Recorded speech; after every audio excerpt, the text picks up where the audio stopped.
Hello friends. C plus plus language में programming skill को develop करने की सीरीज में आज हम लोग देख रहे हैं program to define class. Class बनाएंगे टाइम नाम की।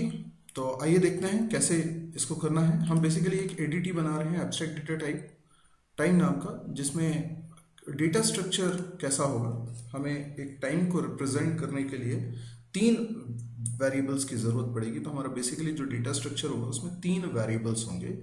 एक वेरिएबल होगा आर की इंफॉर्मेशन रखने के लिए, एक होगा मिन यानी मिनट की इंफॉर्मेशन रखने के लिए, और एक और वेरिएबल होगा सेकंड की इंफॉर्मेशन रखने के लिए। तो एक टाइम को हमें रिप्रेजेंट करने के लिए इन तीन इंफॉर्मेशन को रखना है। जैसे हम बोलते हैं कि अभी क्या टाइम हो रहा है, तो हम बोलते हैं 4 hours 50 minutes एंड 30 seconds। तो ये क्या है, ये आर मिनट और सेकेंड्स है। तो यही चीज़ मुझे रिप्रेजेंट करने के लिए एक सेट ऑफ 3 वेरिएबल्स रिक्वायर्ड है। तो हम जो क्लास बनाएंगे टाइम नाम की, उसमें ये तीन चीज़ें होनी चाहिए ताकि टाइम क्लास का एक ऑब्जेक्ट तीन वैल्यूज़ को कंटेन करने में सक्षम हो। इसके अलावा जो सेट ऑफ मेथड्स हमको रिक्वायर्ड हैं, उसमें से एक मेथड हम बनाएंगे सेट टाइम। सेट टाइम वो फंक्शन होगा जिसकी मदद से हम आर मिनट सेकंड की वैल्यू इन वेरिएबल्स में सेट कर सकेंगे। ठीक है, तो किसी ऑब्जेक्ट के अंदर, टाइम क्लास के ऑब्जेक्ट के अंदर जो तीन वेरिएबल्स हैं उन तक वैल्यू पहुंचाने का काम, उसमें वैल्यू सेट करने का काम ये फंक्शन करेगा। इसके अलावा एक फंक्शन हम बनाएंगे शो टाइम। शो टाइम वो फंक्शन होगा जिससे कि हम टाइम को डिस्प्ले कर पाएंगे। एक और फंक्शन हम बनाना चाहेंगे नॉर्मलाइज। नॉर्मलाइज फंक्शन वो फंक्शन होगा जिसकी मदद से टाइम नॉर्मलाइज होगा।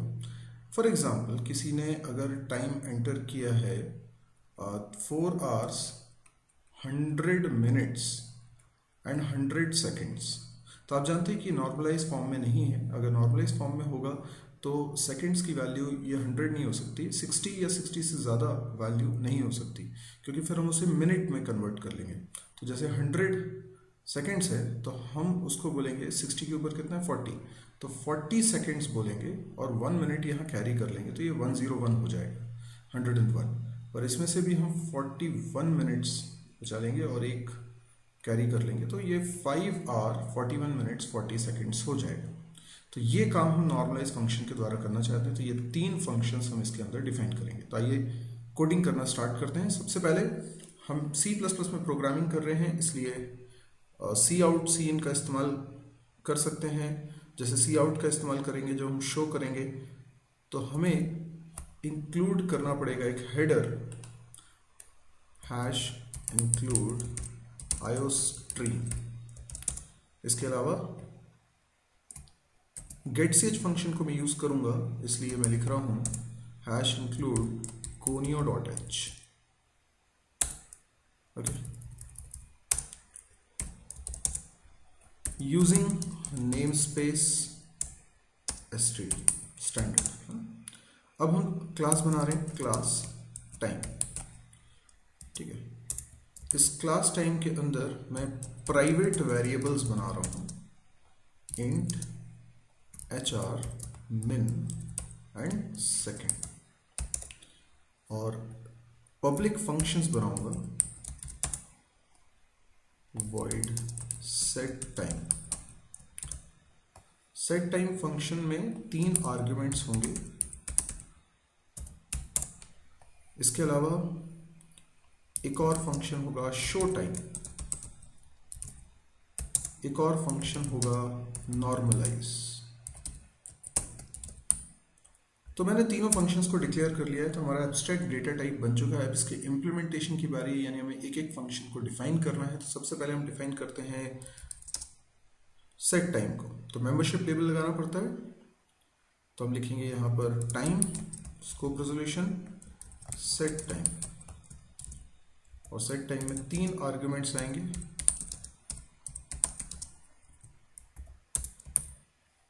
यहाँ पर हमें सिंपली HR के अंदर वैल्यू रखनी है H, min के अंदर वैल्यू रखनी है M, सेकंड के अंदर वैल्यू रखनी है S। Got it. तो ये जो एच एम और एस तीन वेरिएबल्स हैं, ये कैसे variables? They are local variables. तो आई होप आपको इसमें कोई दिक्कत नहीं होगी। लोकल वेरिएबल है ना, ये क्या होता है?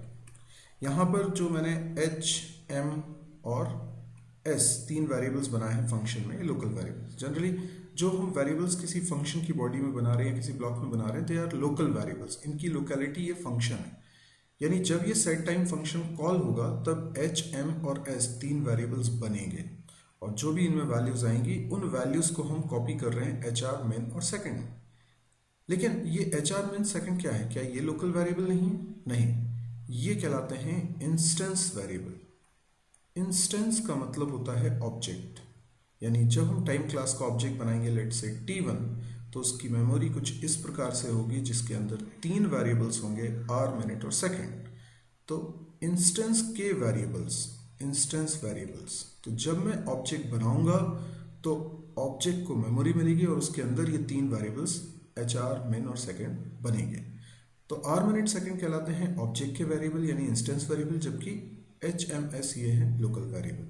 लोकल वेरिएबल की लाइफ कब तक है? जब फंक्शन कॉल होगा तब ये बनेंगे और फंक्शन खत्म हो जाएगा तो ये डिस्ट्रॉय हो जाएंगे। लेकिन जो ऑब्जेक्ट है उसके अंदर एच आर, मिन और सेकंड है, तो इनकी लाइफ ऑब्जेक्ट की लाइफ पर डिपेंड करती है। ओके, इसी प्रकार से अब मैं एक और फंक्शन बना रहा हूँ, शो टाइम, वॉइड, फिर मेंबरशिप लेबल शो टाइम।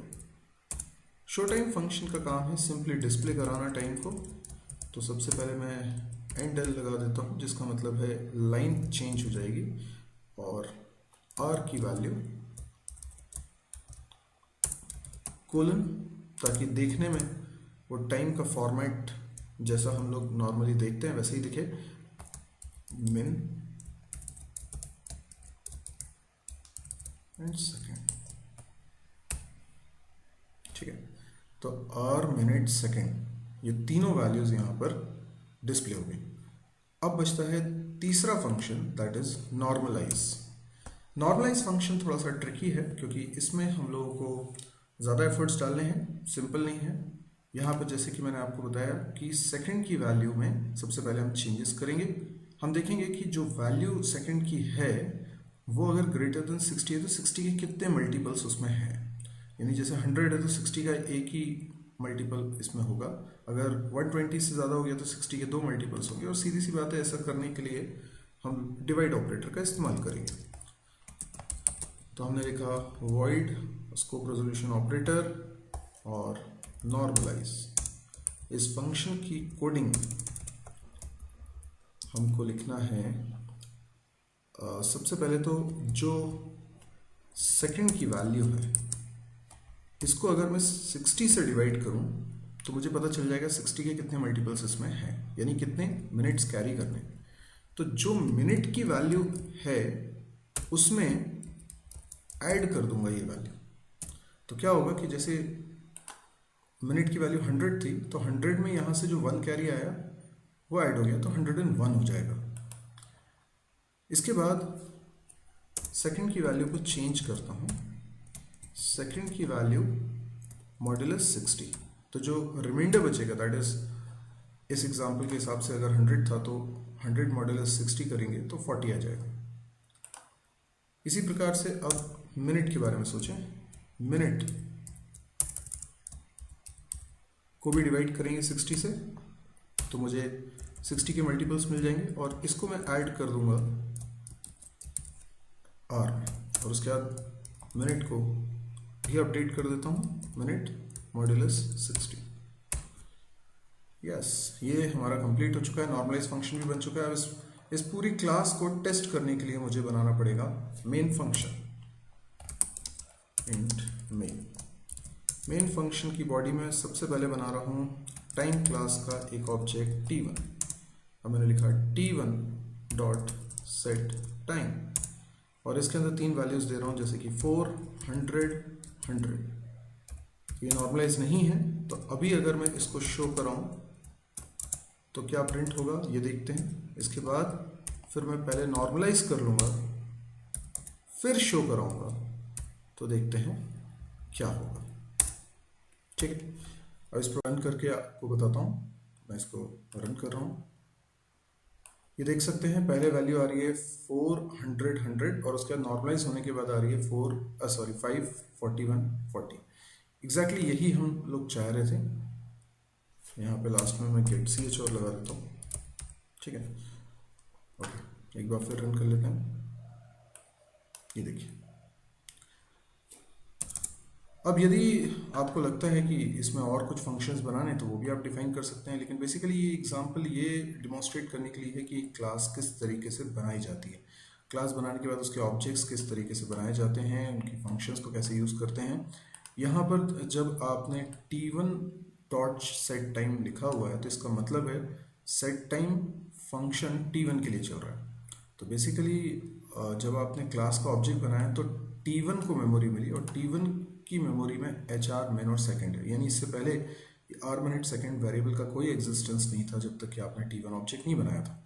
तो सेट टाइम जैसा फंक्शन जो कि आर मिनट सेकंड में वैल्यू रखेगा, ये ज़रूरी है कि सेट टाइम को कॉल करने के लिए हम ऑब्जेक्ट का इस्तेमाल करें। यानी हमने T1 डॉट सेट टाइम लिखा, अकेला सेट टाइम नहीं लिख सकते आपको ऑब्जेक्ट डॉट सेट टाइम लिखना पड़ेगा। इसीलिए सेट टाइम फंक्शन कहलाता है instance member function. I hope आपने इसके बारे में पहले भी काफ़ी थ्योरी पढ़ी होगी।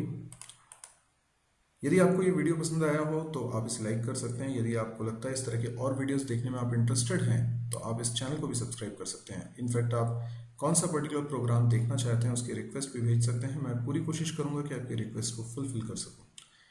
मेरी एक वेबसाइट है www.mysirji.com। सभी तरह की कॉन्टैक्ट डिटेल्स आपको इस वेबसाइट पर मिल जाएंगी। इसके अलावा जितने भी वीडियोस मेरे यूट्यूब पर अवेलेबल हैं ये बहुत ही ऑर्गेनाइज्ड मैनर में इस साइट पर अवेलेबल हैं।